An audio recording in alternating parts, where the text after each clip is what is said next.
and welcome to the Morningstar series Ask the Expert. I'm Emma Wall and I'm joined today by Lydia Fern of Reddington. Hi Lydia. Hello. So we are running a guide to retirement, a guide to maximising your pension saving this week. Yeah. And today we're focusing on that first part of the journey, those people in their 20s and 30s who perhaps are saving into a pension for the first time thanks to auto-enrolment. Firstly, I thought I'd ask you, why is it so important that this age group starts now? Well, it's absolutely critical they start as early as possible and as much as they can, because the sooner they start saving, the more it will grow over the longer term. And for this group, the likelihood of them having a defined benefit pension is probably quite small.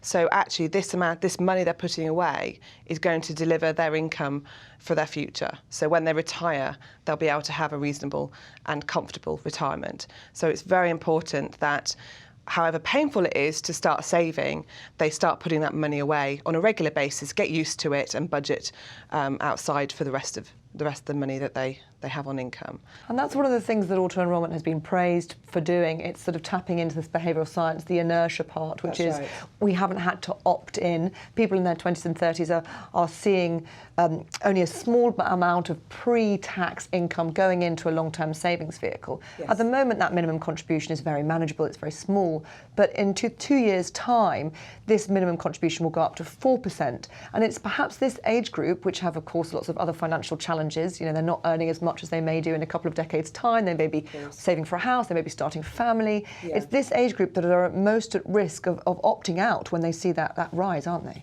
That's right, and I would encourage them not to opt out. I would encourage them to think about how there is going to have the rises that will happen and to budget around that. So if they, for example, have a pay rise or they move jobs or something like that, and maybe then reset their contribution level at a slightly higher level. Ideally, they should be targeting in total around 12 to 15%, and that may feel quite a lot of money. But don't forget, you've got some extra contribution from the government as the tax breaks that you get when you put into a pension, and also your employer is putting in money as well. So as a combined amount, it might be actually quite achievable. But getting used to putting that amount of money away as early as possible and maybe make it in line with your pay rises might make it feel a little less onerous and less scary.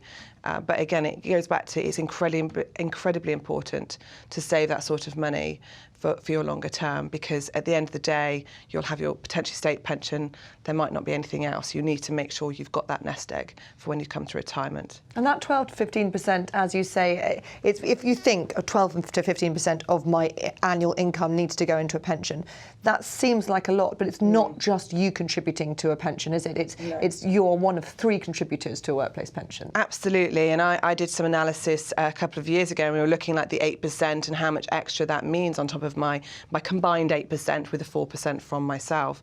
It actually means maybe an extra £50 a month or something like that. So actually from the quantum, it's not a huge amount, but I absolutely understand that it's very difficult to balance that against all the other financial issues that are going on.